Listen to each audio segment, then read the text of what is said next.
Hey, this is Julie. I'm with Ben from Osprey Games, and he is going to teach me how to play General Orders World War II.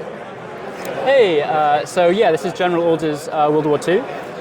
It's a worker placement war game. Okay. So the main way, I'll just finish resetting here. There we go. So basically it's thematically a war game, but the mechanics that it's using are worker placement games. Oh. So similar to most kind of worker placement games you might have played before. It's set during World War II. It's from the designers of Undaunted by David Thompson and Trevor Benjamin. And the big thing Undaunted did is it mixed a war game theme with deck building mechanics. And again, this is kind of doing that same thing of taking innovative mechanic, matching it with that war game theme. Gotcha. So like I said, this is a worker placement game. The game plays over the course of 4 rounds, which you track here on this little sideboard. And each turn is made up of a player taking one of these hexagonal tokens, which they're commander tokens, and putting them into one of these hexagonal spaces around the board. And like a worker placement game, when you do that, you resolve a specific action. It might be advance or paradrop, and then you have these listed on your reference card.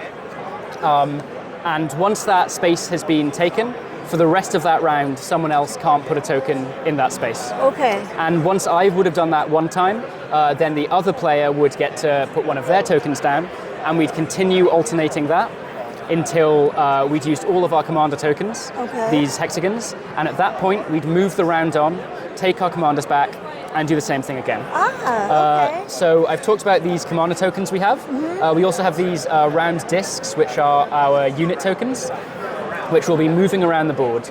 It's a war game, so the objective over a game is, by the end of 4 rounds, control the most victory points, which are these pink stars. And so you would control an area by getting your units into it. But unlike other worker placement games, there are ways to sort of interact with pieces your opponent have already placed. So whether it's by moving enemy units into the same tile or taking a barrage action with artillery, you can actually remove your enemy's pieces off the board to try and take back pieces that they'd already have. Within the game, you also can draw cards, which are tied to specific actions, and they'll make an action stronger in some way. And that's the same thing that these tokens here you have on these central spaces have.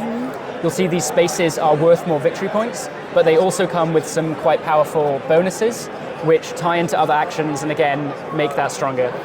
There are more of these than go on a board, so they're randomized at the start of a game and will be different every time you play. That's really nice. And how do you, like, if you had your 2 troops, is that what you call them here? How do you win? So if at any point there are 2 units of different sides in a space, it would trigger a combat, and that has 2 steps. First, the defender would roll 1 dice. These dice have 1 blank side, 1 side with 2 hits, and then 4 sides with 1 hit. Okay. Let's say, for the sake of argument, I'd moved in 2 troops. I'd roll a dice. Well, you'd roll the dice as a defender. And that 1 means that I would instantly remove 1 piece. And once that phase has happened, both sides, 1 by 1, remove 1 token from each side. So at this point, there's 1 left of each. So we both remove 1, and the combat would end with no one controlling the area. So if I wanted to have a good chance of getting it, you'd want to move in a lot more people. And then there also might be cards that influence that. The board has 2 sides. There's the Alpine side from the Italian campaign that we have set up for this demo. And then also the other side is the Pacific side, which adds these fun aeroplane meeple. And that adds a few extra rules.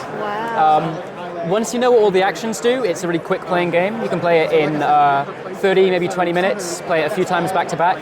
But that's basically how it plays. Basically, you're alternating turns to resolve certain actions, which we're moving pieces around the board, and then at the end of 4 turns, you see is the most victory points.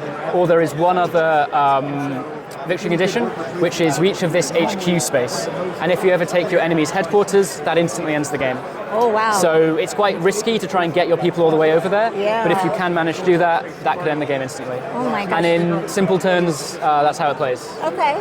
And what's the ages on this? I think it's 14 plus. Yeah, it's 14 plus. Okay, and it's obviously just 2 players. Yeah. Okay. And what's the MSRP on those? It is £25. I can't actually think of the dollars on the top of my head. That's okay. I would guess around $30. I don't know how to do that either. Yeah, so yeah. you're okay. Well, I really appreciate you teaching us how to play. Not at all. Thank Thanks you, for man. stopping by. Yeah.